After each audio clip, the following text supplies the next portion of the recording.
से हमारी आज की जो मार्केट एक्सपर्ट है उनसे भी रूबरू हो जाते हैं। मेरे साथ आज जुड़ गई हैं एम सिक्योरिटीज़ की आस्था जैन। आस्था, आफ्टरनून, स्वागत है आपका कॉर्पोरेट कनेक्शन में।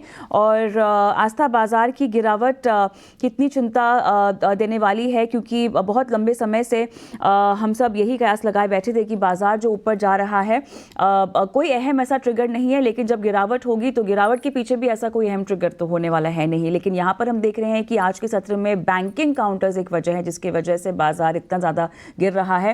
फिलहाल के लेवल्स भी हम देखें 71,700 और लगभग यहाँ पे 1350 अंकों की कमजोरी सेंसेक्स में, और निफ्टी हम देख रहे हैं 350 अंकों की कमजोरी के साथ कारोबार कर रहा है। आस्था, बैंक निफ्टी 1800 अंक नीचे और लगभग 46,300 के लेवल 3.5% की कमजोरी के साथ दिखाई दे रहे हैं। अब इस गिरावट को क्या आप फ्री फॉल गिरावट एक मानती हैं? और जिस तरह के हम बोल रहे थे, कयास लगाए जा रहे थे कि वैल्यूएशंस बहुत ज़्यादा अनरियल हो चुके हैं, अब बाजार की इस गिरावट को आप कैसे समझती हैं?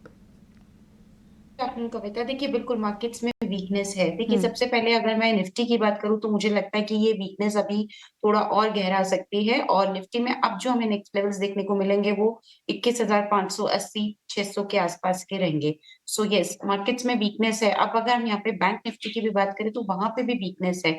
इस बार जिस तरह से पहले से ही ये एक्सपेक्टेड था कि बैंक्स के जो नतीजे आएंगे वो इतने अच्छे नहीं आएंगे, स्पेशली नेट इंटरेस्ट मार्जिन और स्लिपेजेस को लेके सभी बैंक से यही उम्मीद लगाई जा रही थी। क्योंकि आप देखिए जिस तरह से डिपॉजिट रेट बैंक्स के साथ अब जो इश्यूज आ रहे हैं, उनको डिपॉजिट गार्नर करने में आ रहा है, और उस वजह से डिपॉजिट रेट उन्होंने बढ़ाना चालू किया है, और डिपॉजिट रेट बढ़ने की वजह से जो नेट इंटरेस्ट मार्जिन है उसमें कॉन्ट्रैक्शन आने लगा है। और ये सभी बैंक्स पे एप्लीकेबल है, एक या दो पे नहीं। लेकिन एचडीएफसी बैंक जो कि दिग्गज बैंक है बैंकिंग क्षेत्र का, वहां पे जिस तरह के नतीजों आए हैं तो मार्केट्स ने उसे बिल्कुल पसंद नहीं किया। आज के फॉल से तो यही लगता है, और मुझे लगता है कि थोड़ा-सा निफ्टी बैंक भी अभी थोड़ा-सा और गिरावट दिखा सकता है।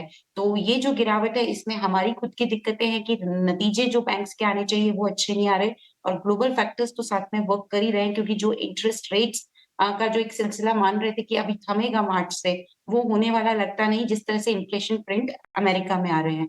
तो मुझे लगता है कि थोड़ी ये गिरावट और गहरा सकती है। अभी खरीदारी करने की राय नहीं है, निफ्टी और बैंक निफ्टी दोनों में ही मेरे हिसाब से थोड़ा और गिरता है, उसके बाद देखना चाहिए। अभी तो वेट एंड वॉच करने का यहाँ पे ज़्यादा बेटर रहेगा आइडिया। मैं यही सजेस्ट करूँगी कि अभी निफ्टी, बैंक निफ्टी दोनों में रुक जाएँ, खरीदारी ना करें। ठीक है आस्था, आज के लिए अहम क्लोजिंग लेवल्स निफ्टी और निफ्टी बैंक के लिए क्या होंगे आपके मुताबिक? जी, बिल्कुल। देखिए, सबसे पहले अगर मैं निफ्टी की बात करूँ, इन एनी केस अगर निफ्टी 21,580 के नीचे, स्पेशली 570 के नीचे बंद करता है, मैं निफ्टी की बात कर रही हूँ, तो फिर थोड़ी दिक्कत होगी, क्योंकि 21,580 इसका 20 डेज़ एक्सपोनेंशियल मूविंग एवरेज है। और अगर 20 डेमा के नीचे निफ्टी क्लोज़ करता है, तो वो थोड़ी चिंताजनक बात हो सकती है।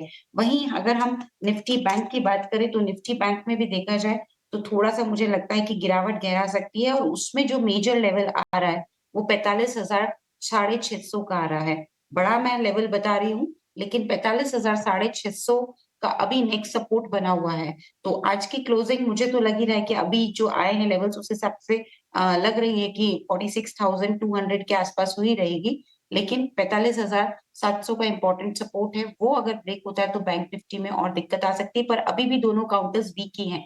सो ऑल इन ऑल अभी भी वीक है, और क्लोजिंग इनके बिलो आती है तो वीकनेस फर्दर डीपन हो सकती है। चलिए, तो यहाँ पर वीकनेस दिखाई दे रही है, गिरावट थोड़ी और हावी हो सकती है। 21,570 के नीचे अगर निफ्टी आज क्लोज होता है तो यहाँ पर गिरावट थोड़ी और गहराएगी। और जहाँ तक बैंक निफ्टी की बात है, 45,700 एक अहम लेवल।